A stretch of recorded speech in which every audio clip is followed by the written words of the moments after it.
नमस्कार, समाचार बुंदेलखंड में आपका स्वागत है। रुख करते हैं झांसी की खबरों पर। झरनापति महादेव झरना गेट के तत्वाधान में श्री लक्ष्मी नारायण महायज्ञ एवं 14 सर्वजातीय कन्या विवाह महायज्ञ का आयोजन 1 फरवरी को उसका समापन हुआ। 25 जनवरी से प्रारंभ होकर 31 जनवरी तक चलने वाले इस कार्यक्रम की शुरुआत कलश एवं शोभा यात्रा के साथ की गई।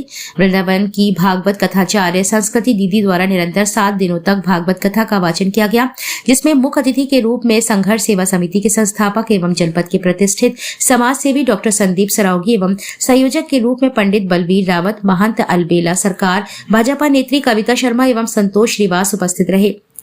7 दिवसीय इस कार्यक्रम में कलश यात्रा, शोभा यात्रा, मंडप पूजन, अग्नि प्रवेश, वेद पूजन, 56 भोग, मटकी फोड़, बाल लीला, सुदामा कृष्ण मिलन एवं बुंदेली राय नृत्य का आयोजन किया गया। 7 दिवसीय कार्यक्रम के पश्चात आज 8वें दिन 14 सर्वजातीय सामूहिक विवाह का आयोजन संपन्न हुआ, जिसमें वर वधू को मंडप में बैठाकर मंत्रोच्चारण के साथ विधिवत वैवाहिक रस्में संपन्न की गई। उसके बाद मंच पर सभी जोड़ों ने एक दूसरे को जयमाला पहनाकर दाम्पत्य जीवन में प्रवेश किया। नव दंपतियों को मोटरसाइकिल, डबल बेड, सोफा, अलमारी, किचन सेट एवं स्त्री धन का सामान देकर विदा किया। इस अवसर पर जनपद के प्रतिष्ठित समाजसेवी डॉक्टर संदीप सरावगी ने वर वधू को आशीर्वाद देते हुए कहा कि प्राचीन समय से ही हमारे समाज में किसी भी अनुष्ठान को सामूहिक रूप से संपन्न करने की प्रथा चली आ रही है। जब गांव में कोई शादी होती थी तो पूरा गांव मिलकर इसकी तैयारी करता था और वर पक्ष को उचित मान सम्मान देकर अपनी बहन बेटियों को स्त्री धन अर्पित कर विदा किया जाता था। उसके बाद संस्कृति की चकाचौंध में हम अपने रीति रिवाजों को खोते नजर आ रहे हैं।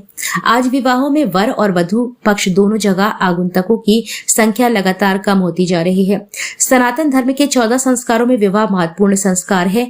विवाह पति पत्नी ही नहीं बल्कि 2 परिवारों का मिलन है।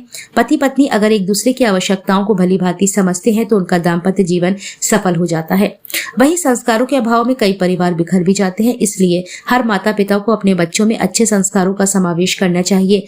आज परिणय सूत्र में बंधे 9 दंपतियों को मैं सुखी दाम्पत्य जीवन का आशीर्वाद देता हूँ। साथ ही आयोजक मंडल को भी शुभकामनाएं देना चाहता हूँ, जिन्होंने कुशलता पूर्वक इस भव्य आयोजन को संपन्न कराया।